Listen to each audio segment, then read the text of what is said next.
Hi friends, అందరికీ welcome back to my channel. So ఈరోజు video చేసిందంటే మా ఇంట్లో మేము సమ్మక్క జాతరకి వెళ్ళే ముందు ఎదురు పండుగ అయితే చేస్తాము ఖచ్చితంగా. సో మా అత్తమ్మ ఎలా చేసింది ఏంటి అనేది ఈ వీడియోలో చూసేయండి. సో ఫస్ట్ అయితే చాలామంది అయితే జాతరకి వెళ్ళే ముందు ఇలా ఎదురు పండుగ చేసుకొని వెళ్తారనమాట. సో ఎదురు పండుగ అంటే ఏమీ లేదండి, మనము ఎవరైనా ఎత్తు బంగారం మొక్కుకుంటాం కదా. సో పిల్లలు ఎత్తని, పెద్దవాళ్ళు ఎత్తు, ఆరోగ్యం బాగాలేకపోతే అలా మొక్కుకుంటాం కదా. వాళ్ళ బంగారం తీసుకొచ్చి మన ఇంట్లో అమ్మవారి దగ్గర పూజ చేసుకున్న తర్వాత కొంచెం ఇంట్లో పెట్టి ఇంకొంచెం తీసుకొని వెళ్తారనమాట. మేడారం అయితే స్టార్ట్ అవుతారు. సో ఈసారి మా ఇంట్లో ఎవ్వరి మొక్కు లేదనమాట.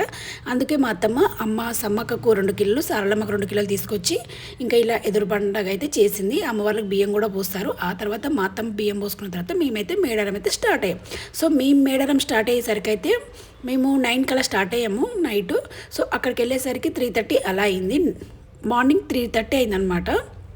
ఇంకా మేము దిగేదిగానే ఇంకా చూస్తున్నాం అనమాట, ప్లేస్ సర్చ్ చేస్తున్నాము. సో మేమైతే ఎప్పుడు వెళ్ళినా కానీ కొంచెం జంపన్న వాకు చాలా దగ్గరలోనే ఉంటాం. అదేదో మాకు అదృష్టం అనుకోవచ్చు. ఒక్కొక్కసారి అయితే చాలామంది 5 కిలోమీటర్స్ 10 కిలోమీటర్స్ అలా ఉంటారు. సో మేమైతే స్తూపం అంటే మాకు ఎప్పుడు వెళ్ళినా కూడా స్తూపం దగ్గరనే ఉంటామన్నమాట మేము. సో స్తూపం అంటే స్తూపానికి జంపన్న వాకు మనకు కొంచెం 1/2 కిలోమీటర్ దూరమే ఉంటుంది, ఎక్కువ ఏమి ఉండదు అనమాట. అందుకు ఇంకా మాకైతే అంటే తెలిసిన ఏరియా. మేము ఎవ్రీ ఇయర్ వెళ్ళినా కూడా, ఎవ్రీ 2 ఇయర్స్కి వెళ్ళినా కూడా స్తూపం దగ్గరలోనే ఉంటాము. స్తూపం అనేది మాకు ఒక బండ గుర్తు. సో ఇంకా స్తూపం దగ్గరికి ఎక్కడ తప్పిపోయినా కూడా స్తూపం దగ్గర వచ్చి నిలబడితే మనం ఎవరైనా తప్పిపోయినా కూడా అంటే మాకు ఒక అలవాటు అయిపోయింది అనమాట ఆ ప్లేస్ అనేది. అక్కడ దిగాము. సో చూస్తున్నారు కదా, నైట్ అంటే మార్నింగ్ వ్యూ మొత్తం ఇలా ఉందన్నమాట. ఇంకా మేమందరము సర్చ్ చేస్తున్నాం ఎక్కడైనా నీట్గా ఉందా. అంటే మేము మేడారం జాతర స్టార్ట్ అయ్యి కాకముందుకే వెళ్ళలేదండి. అమ్మవారు వచ్చిన శుక్రవారం అమ్మవారు వచ్చారు కదా, అమ్మవారి ఇద్దరు గద్దెల మీద ఉంటారు కదా. సో గురువారం నైటు అమ్మవారు వచ్చింది సమ్మక్క.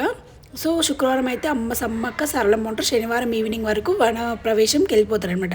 సో మేము వచ్చేసి శనివారం మార్నింగ్ వెళ్ళామన్నమాట. సో శుక్రవారం నైట్ ఎక్కితే అక్కడికి వెళ్ళేసరికి శనివారం అయింది. ఇంకా మేము శనివారమే దర్శనం కూడా చేసుకోవాలి. అమ్మవార్లు వన ప్రవేశానికి వెళ్ళే ముందే మేము దర్శనం అయితే చేసుకోవాలి.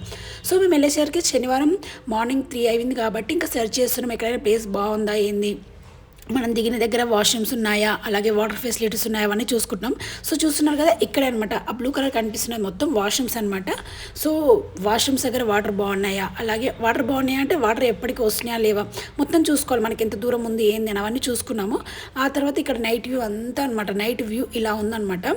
సో చాలా పబ్లిక్ ఉన్నారండి. సో మాకు ఆల్రెడీ తెలుసు ఎంత పబ్లిక్ ఉంటారు ఏంటి అనేది. మేము నేనైతే దగ్గర నా పెళ్ళైనప్పటి నుంచి నేను వెళ్తూనే ఉన్నాను. పెళ్ళిగా ముందు కూడా వెళ్ళాను.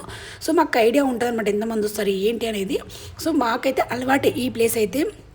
కొత్తగా వెళ్ళిన వాళ్ళకైతే కొంచెం ఇబ్బందిగా అనిపిస్తుంది, అంటే క్రౌడ్ చూసి అమ్మ అనే ఫీలింగ్ వచ్చేస్తుంది అనమాట. సో మాకు తెలుసు కాబట్టి ఇంకా మాకు అలవాటైన ప్లేస్. ఇంకా మార్నింగ్ ఇంటి అక్కడే వంట ఏం చేసుకోలేదు, జస్ట్ తెచ్చుకున్న పూరి అలాగే చపాతీ అవన్నీ ఉంటే తినేసి ఇంకా టీ పెట్టుకొని తాగేసి జంపన వాగు అయితే స్టార్ట్ అయ్యింది. సో ఫస్ట్ అయితే జంపన వాగులో స్నానం చేసిన తర్వాత అమ్మవారికి మళ్ళీ పూజ చేస్తాము. సో ఎలా చేస్తామో కూడా ఈ వీడియోలో ఎక్స్ప్లెయిన్ చేస్తాను చూడండి.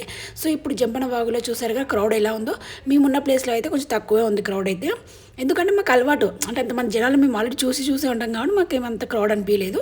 సో ఆ తర్వాత ఇంకా మేము ఎక్కడైతే ప్లేసు ఉన్నామో వ్యాన్ దగ్గర అక్కడికి వచ్చేసిన తర్వాత మళ్ళీ మా అత్తమ్మ మనం అక్కడ నుంచి తెచ్చుకుని ఇంటి దగ్గర నుంచి తెచ్చుకున్న బంగారం ఉంటుంది కదా, అది అక్కడ పెట్టి అమ్మవారి లెక్క మొక్కుకొని ఇంక ఇక్కడ దీపం ముట్టించి మళ్ళీ మనం తెచ్చుకున్న వడి బియ్యం కొబ్బరికాయలు అన్నీ ఇక్కడ పెట్టుకొని మంచిగా మొక్కోవాలన్నమాట. మొక్కిన తర్వాత అన్నం కూర వండుకొని అమ్మవారికి నైవేద్యం పెట్టి ఇంకా మేము అందరం కడుపు నిండా తినేసి ఆ తర్వాత ఈ బంగారం బియ్యం అన్నీ తీసుకొని అమ్మవారి గుడికి అయితే వెళ్తాం. సో గుడికి దగ్గర 2 కిలోమీటర్స్ దూరంలో ఉన్నాం అనుకోండి. సో నడుచుకుంటూనే వెళ్ళాను అనమాట, చెప్పులు లేకుండానే. ఇంకా నడుచుకుంటూ అంటే అంత పబ్లిక్లో కూడా మనకేమంత అనిపించదు అనమాట. అంటే చెప్పులు వేసుకోకుండా బంగారం ఎత్తుకుంటాం, అమ్మవారి బియ్యం ఎత్తుకుంటాం కాబట్టి ఇంకా చెప్పులు వేసుకోవద్దు అనమాట. 2 కిలోమీటర్స్ వరకు అలానే వెళ్ళాము. వెళ్ళిన తర్వాత ఇంకో దర్శనం అయితే మంచిగా జరిగింది మాకైతే. సో ఎప్పుడైనా క్రౌడ్ ఉన్నప్పుడు ఏంటంటే మధ్యలోకి వెళ్ళకూడదండి, కొనాలకే ఉండాలి. సైడ్లోకి ఉంటేనే మనకు అంత రష్ అనిపించారు అనమాట. మనం అమ్మవారి దగ్గరికి ముందుకు వెళ్ళిపోతుంటే బాగా క్రౌడ్ ఉంటారు. మనకు తప్పిపోయే ప్రమాదం కూడా ఉంటుంది అనమాట.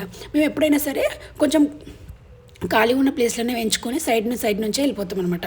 సో అమ్మవారి దర్శనం అయితే చాలా బాగా జరిగింది. ఆ తర్వాత ఇంకా మేము నైట్ అయితే రిటర్న్ అయితే వచ్చేసాము. ఇంకా అలాగే షాపింగ్ కూడా చేస్తాము. షాపింగ్ వీడియో నెక్స్ట్ వీడియోలో అప్లోడ్ చేస్తాను, చూస్తూ ఉండండి. ఈ వీడియో చూసిన అందరికీ థ్యాంక్ యూ సో మచ్ అండి. ఈ వీడియో కనుక నచ్చినట్లయితే తప్పకుండా మా ఛానల్ సబ్స్క్రైబ్ చేయండి, లైక్ చేయండి. మరిన్ని మంచి వీడియోస్ కోసం thank you for watching this video. Take care, bye.